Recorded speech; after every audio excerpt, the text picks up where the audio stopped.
Ho 70 anni. Mi chiamo Elena. Ora vivo da sola perché mio marito è morto molti anni fa. I miei figli vivono lontano.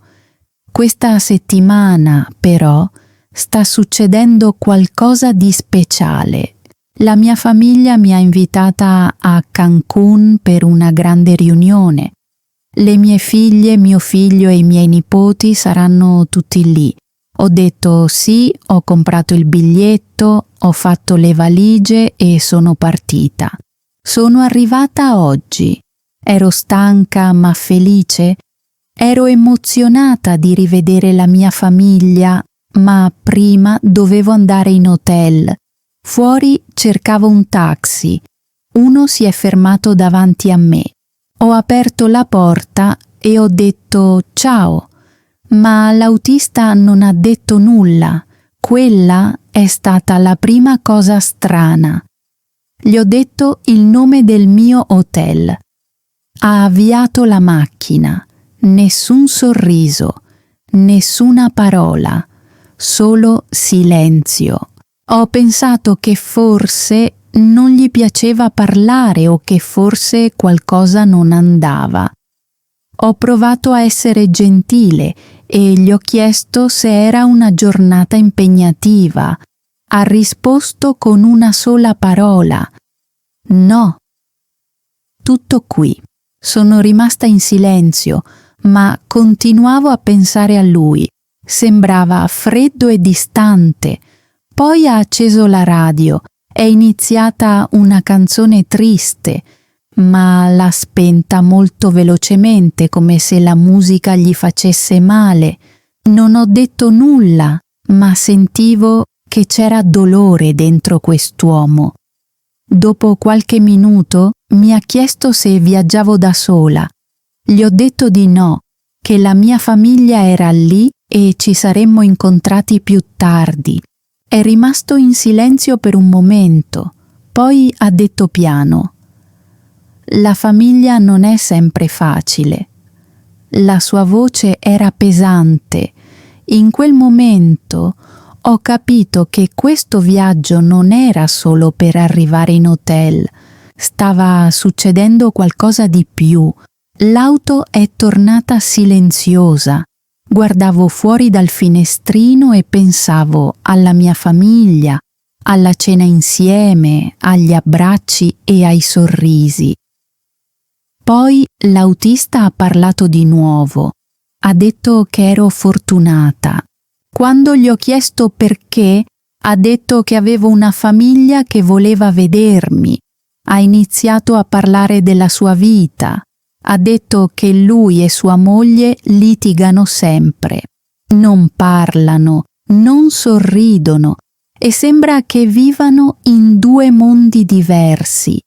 Dorme sul divano. Sua figlia non gli parla e dice che lui non ascolta mai. Ha detto che forse ha ragione. Allora ho capito. Non era scortese né arrabbiato. Era spezzato. Mi ha detto che lavora ogni giorno, porta le persone in hotel bellissimi e sorride agli sconosciuti, ma a casa si sente come un fantasma. Quella parola mi è rimasta dentro. Ha detto che la notte prima aveva quasi deciso di andarsene, aveva preparato una borsa e voleva sparire. Gli ho chiesto perché non se n'era andato.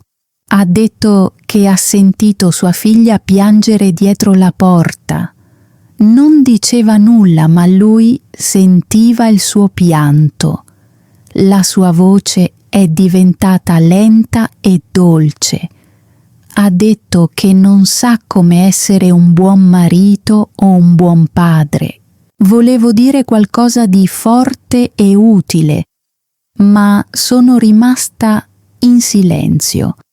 A volte il silenzio è meglio delle parole. In quel silenzio ho capito una cosa. Quest'uomo non stava solo guidando verso il mio hotel, stava guidando attraverso il suo dolore. L'ho guardato. Non ho fatto altre domande. Non ho cercato di sistemare la sua vita. Ho solo ascoltato. Ha detto che sua moglie gli dice che pensa solo ai soldi. Dice che lui non le parla più. Gli ho chiesto se aveva ragione. Ha detto forse, lavora tutto il tempo. Porta il cibo a casa e paga le bollette, ma non parla. Non le chiede come si sente. Non le dice nemmeno come si sente lui. Si è fermato un momento e poi ha detto che a volte dimentica che lei è una persona, non solo qualcuno che cucina o pulisce. Anche lei è stanca, ma lui non lo ha mai visto davvero.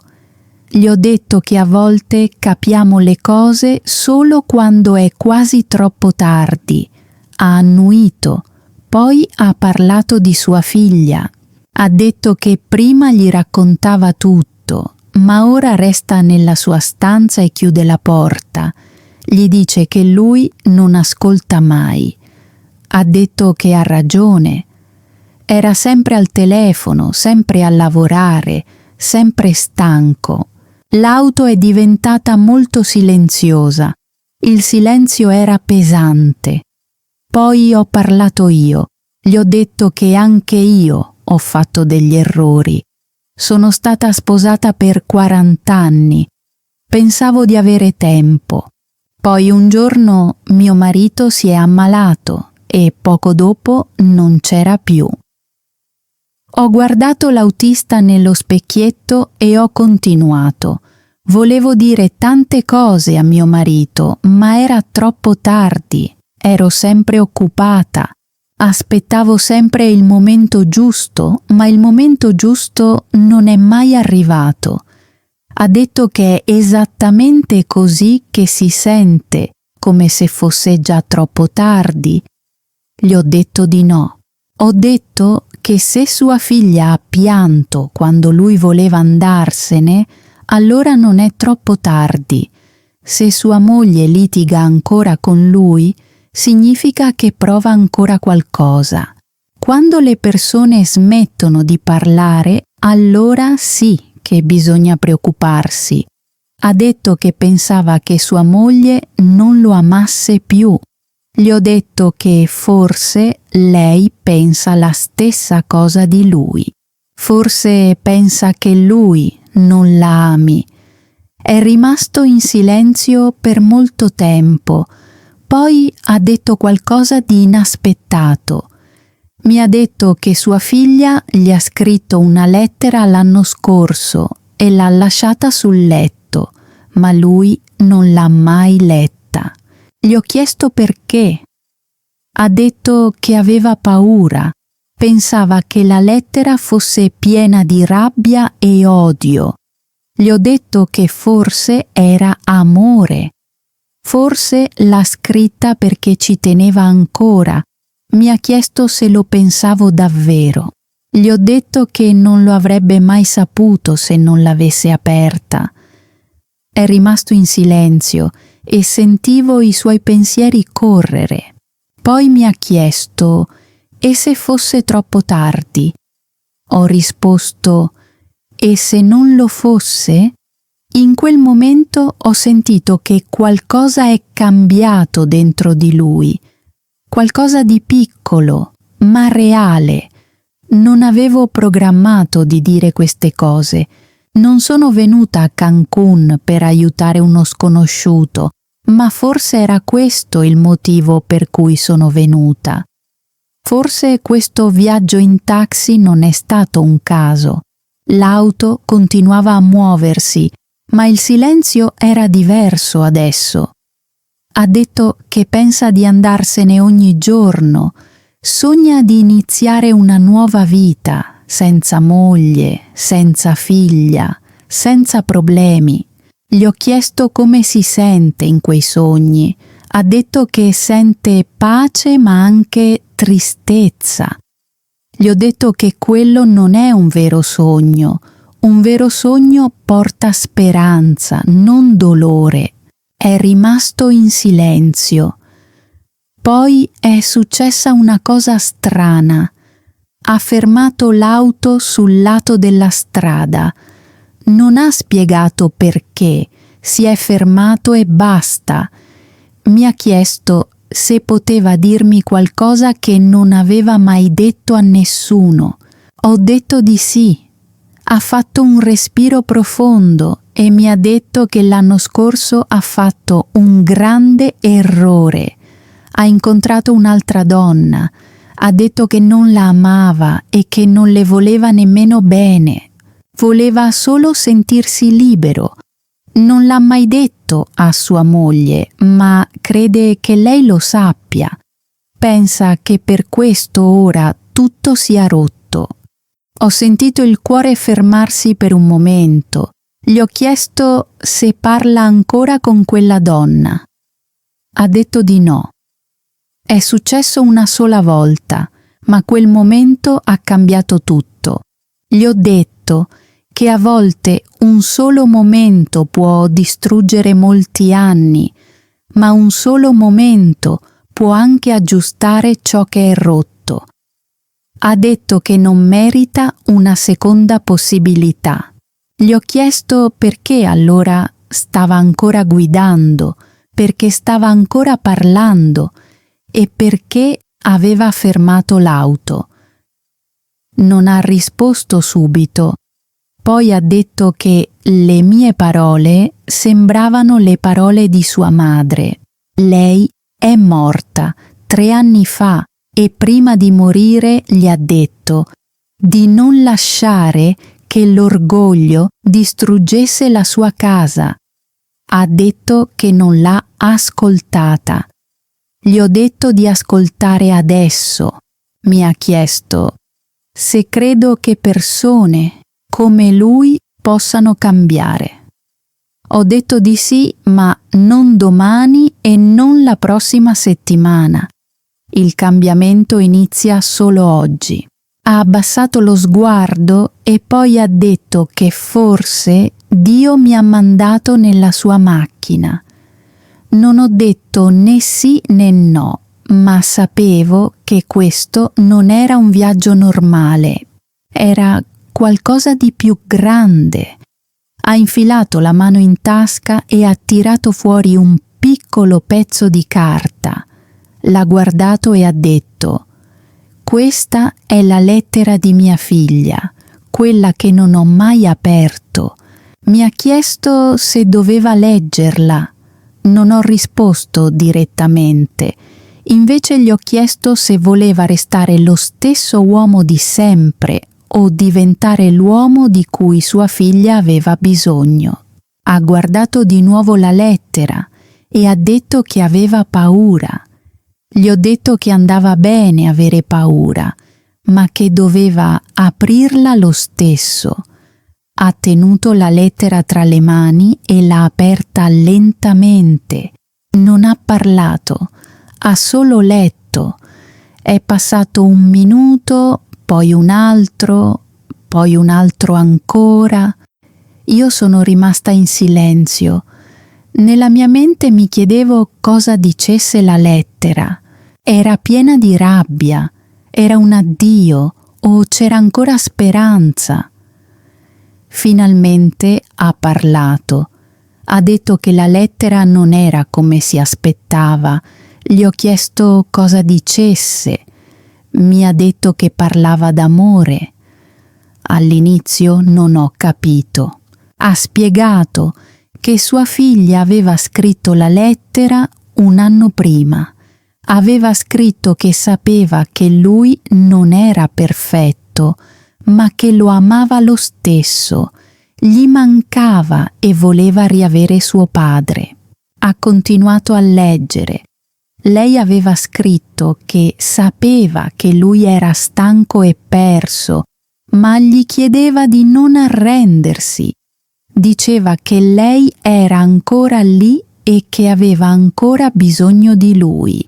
Alla fine aveva scritto un'ultima frase: «Non andartene da noi, torna da noi».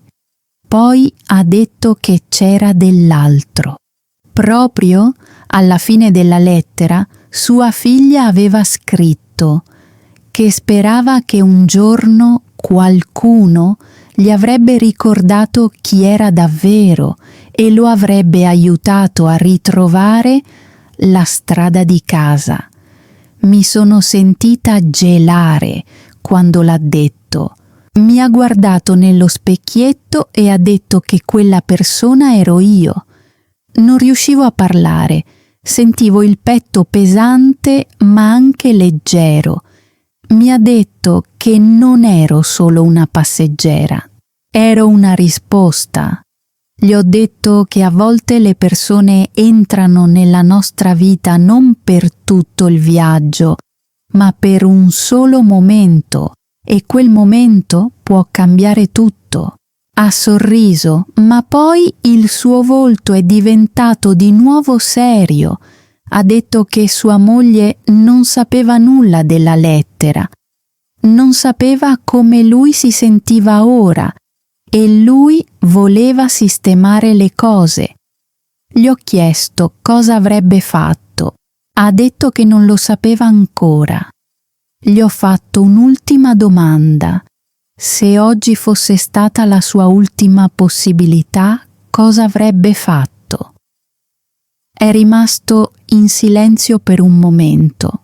Poi ha detto che sarebbe tornato a casa, avrebbe abbracciato sua moglie e sua figlia e avrebbe detto la verità. Gli ho detto che forse oggi era davvero la sua ultima possibilità. Ha guardato davanti a sé e non ha guidato. È rimasto seduto lì a pensare. Io ho aspettato. Dopo un momento ha detto che non aveva mai pensato di parlare con qualcuno quel giorno. Voleva solo finire il lavoro e tornare a casa, ma era successo qualcosa di vero. Mi ha chiesto cosa doveva fare adesso. Gli ho detto che lo sapeva già. Ha guardato la strada e ha detto che non voleva portarmi in hotel, voleva tornare a casa. Gli ho chiesto perché non andava. Ha detto che aveva paura e se non lo volessero più. Gli ho detto che non lo avrebbe mai saputo se non ci avesse provato e che se avesse aspettato troppo a lungo, forse loro non sarebbero più stati lì. Lentamente ha riavviato l'auto. Questa volta guidava piano, come un uomo che sceglie un nuovo cammino. Dopo qualche minuto ha detto che prima mi avrebbe portata in hotel. Gli ho detto di no. Gli ho chiesto di portarmi alla fermata dell'autobus più vicina. Ho detto che la mia famiglia poteva venirmi a prendere e che lui doveva tornare a casa. Mi ha ricordato che avevo pagato la corsa. Gli ho detto che la corsa era già finita. Il vero viaggio ora era il suo. Si è fermato vicino a una piccola stazione degli autobus. Gli ho detto che andava bene. Ha detto che non sapeva come ringraziarmi. Gli ho detto di non dire nulla, ma di vivere il cambiamento. Ha sorriso. Era un sorriso silenzioso ma vero. Prima che scendessi ha detto qualcosa che non dimenticherò mai. Ha detto che avevo cambiato la sua vita in 20 minuti e che sperava un giorno di poter fare lo stesso per qualcun altro. Gli ho detto che ci sarebbe riuscito. Mi ha guardata un'ultima volta, poi ha girato l'auto ed è andato via. Sono rimasta lì a guardarlo mentre si allontanava, pensando a quello che era appena successo. Sono venuta a Cancun per vedere la mia famiglia. Pensavo che questo viaggio fosse fatto di cibo, abbracci e risate, ma forse era anche qualcosa di diverso. Forse parlava di una corsa in taxi, di un uomo spezzato, di una conversazione sincera e di una verità in cui ora credo più che mai. A volte non scegliamo il momento, è il momento che sceglie noi. Sono venuta qui per riposare e sentire gioia, ma la vita mi ha dato qualcosa in più. Una corsa breve, una conversazione profonda, un uomo con il cuore pesante. Non avevo programmato di parlare o di ascoltare, ma a volte il momento ti chiama e tu devi rispondere. Spesso pensiamo di essere troppo vecchi per aiutare o troppo piccoli per contare, ma una parola può cambiare una giornata, una domanda può aprire una porta, un gesto di gentilezza può salvare una vita. Quell'uomo non era solo un autista, era uno specchio. Mi ha mostrato il mio passato, i miei errori e il mio silenzio. E forse io gli ho mostrato il suo futuro. Così ora lo chiedo a me stessa e lo chiedo anche a te. Chi ha bisogno della tua voce oggi? Chi ha bisogno del tuo tempo? Chi ha bisogno del tuo perdono? Non aspettare il momento perfetto. Potrebbe non arrivare mai. Il momento giusto è adesso. Parla adesso. Ama adesso. Ascolta adesso, perché a volte un solo momento è tutto ciò che abbiamo.